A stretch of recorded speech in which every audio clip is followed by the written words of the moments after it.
안녕하세요. 안목입니다. 오늘은 교회의 절기 중에 하나인 주현절의 기원과 의미에 대해서 함께 생각해보는 시간을 가져볼까 합니다. 여러분 혹시 주현절이라는 단어 들어보신 적 있으신가요? 주현절. 사실 우리 한국교회에서는 그렇게 자주 사용하는 표현은 아니에요.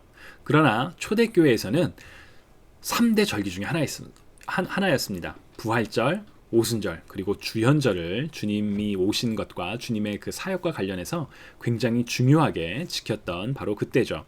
제가 옆에 한자도 써놨어요. 주님 주자에 나타날 현, 주님께서 나타나신 날, 절기, 그런 의미죠.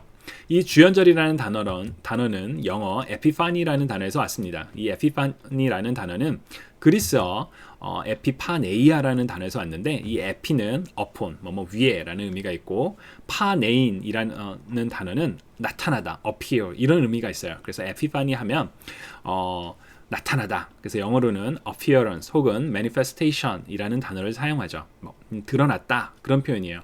그래서 주현절을 일컫는 다른 표현들 중에서는 현현절 혹은 이제 공적으로 나타나셨다 해서 이제 성공에서 사용하는 공현절이라는 의미가 있습니다. 주현절은 성탄절 12월 25일로부터 12일째 되는 날입니다. 그래서 날짜가 정해져 있어요. 1월 6일. 그래서 어떤 경우 7년에 한 번은 이제 주현절이 주일이 되고요. 그러나 대부분은 일반 평일을 지내게 되죠. 여러분 혹시 셰익스피어의 시비아라는 희극 작품 읽어보신 적 있나요? 그 시비아라는 제목도 바로 이 주현절 12일째 여기서 왔다라고 그래요. 그래서 주현절을 영어로 표현하는 단어 중에는 12th night, 12th day 이런 식으로 12번째 밤 혹은 12번째 날, 이런 식으로 이 날을 표현하기도 합니다. 자, 주님이 나타나셨다는 거.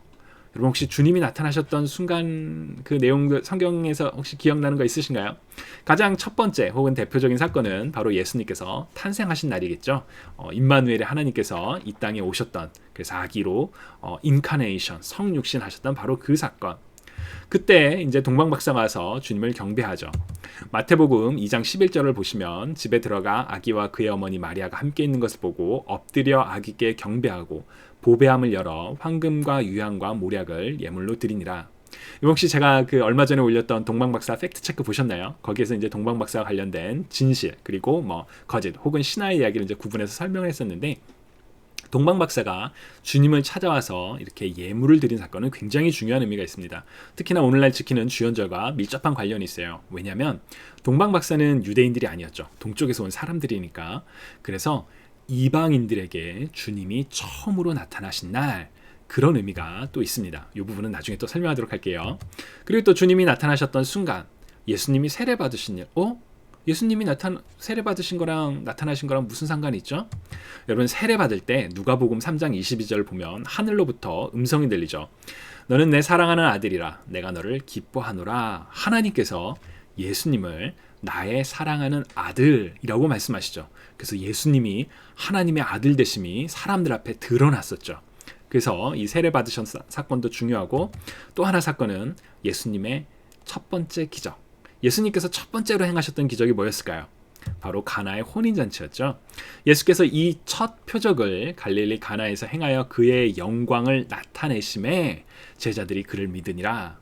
이처럼 예수님이 나타나신 순간들은 우리가 몇 가지를 생각해 볼 수가 있어요. 자, 그렇다면 이 내용과 주현절의 기원과 어떤 관련이 있을까요?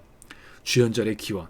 사실 주현절이 어떻게 시작되어 있는지는 명확하지가 않아요. 제가 이 자료를 찾기 위해서 굉장히 많은 자료들을 봤는데, 그 이제 종교학 사전에서 이 주현절의 기원과 관련해서 obscure and much debated, 불분명해, 그리고 상당히 많은 이 논란이 있어라고 설명을 하더라고요. 왜냐하면 어떤 사람들은 주현절이 이집트의 동지가 이제 12월 6일이거든요. 마치 크리스마스의 기원이 로마에서 지키던 그 동짓날에 이제 크리스마스를 덮어 씌운 거다라고 주장하는 사람들이 있었죠. 그것처럼 이집트의 동지 때를 이렇게 그날로 주현절로 정한 거다라고 얘기하는 사람들도 있고요. 혹은 2세기 영지주의자들이 예수님이 세례를 받으심으로써 그때 신성이 드러났어. 그래서 그날을 바로 우리가 기념해야 돼. 그래서 지켰다. 여러 가지 이런 논쟁들이 있어요.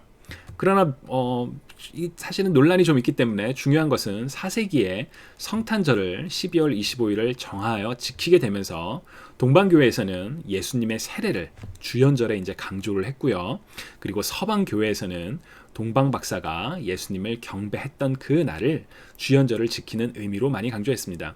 물론 당시에도 로마 외부 지역에서는 동방박사가 경배했던 일, 예수님께서 세례를 받으셨던 일, 가나의 혼인잔치, 이 모든 사건들이 예수님께서 이렇게 그 예수님의 하나님 되심, 예수님 되심이 드러났던 사건이다. 그래서 그 의미를 같이 이렇게 포괄해서 강조하긴 했지만 로마를 중심으로 한 서방교회에서는 동방박사의 경배를 강조했었습니다.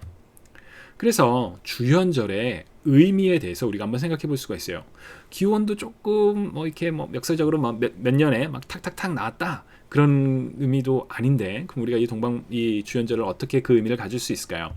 비록 기원에 대해서는 조금 이제 강조점들이 다르긴 하지만 중요한 것은 예수님께서 세상에 나타나신 현현하심을 축하하는 절기라는 거죠. 이 땅 가운데, 어두운 세상 가운데 빛으로 오신 예수님을 기억하는, 그것을 기념하는 날이 바로 주연절입니다. 그래서 성서일과 우리 렉셔너리에서는 1월 6일을 주연절로 정하고, 그리고 주연절 후에 첫 주일을 바로 예수님께서 세례 받으신 날로 기념을 하고 있습니다. 예를 들어 지금 보이는 2019년, 2020년 렉셔너리를 보시면 그 이제 제가 절기에서도 예전에 설명해 드렸지만 대강절 때는 보라색이고 예수님의 그 사역과 관련된 날은 하얀색 색깔이라고 했었죠. 그래서 25일부터 하얀색이 시작해서 1월 6일 주현절까지, 그리고 이제 일상으로 돌아와서 녹색이다가 1월 12일 주현절 후에 첫 주일 예수님께서 세례 받으신 날 다시 이제 이 하얀색 천을 이렇게 드리면서 우리가 기념을 하죠.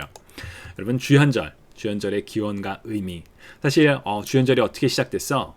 라는 것을 아는 것보다 더 중요한 것은 예수님께서 이 땅 가운데 빛으로, 하나님의 아들로, 하나님으로 이 땅 가운데 오셨던 그 의미를 기억하고 우리가 기념하는 일일 것입니다. 그래서 주현절을 그냥 이렇게 지내기보다는 예수님께서 이 땅에 나를 위해서, 우리들을 위해 오셨어 라고 생각하면서 특별하게 보내보시면 어떨까요? 오늘 제가 여러분들께 소개해드렸던 자료는 여기 지금 밑에 보이는 참고문헌 The Oxford Dictionary of Christian Church랑 그리고 Encyclopedia of Religion에서 주로 많이 참고한 내용입니다. 더 궁금하신 점이 있다면 그 내용을 직접 찾아보셔도 좋을 것 같아요. 다음에도 교회 혹은 절기와 관련된 다양한 내용들로 여러분들을 찾아뵙도록 하겠습니다. 감사합니다.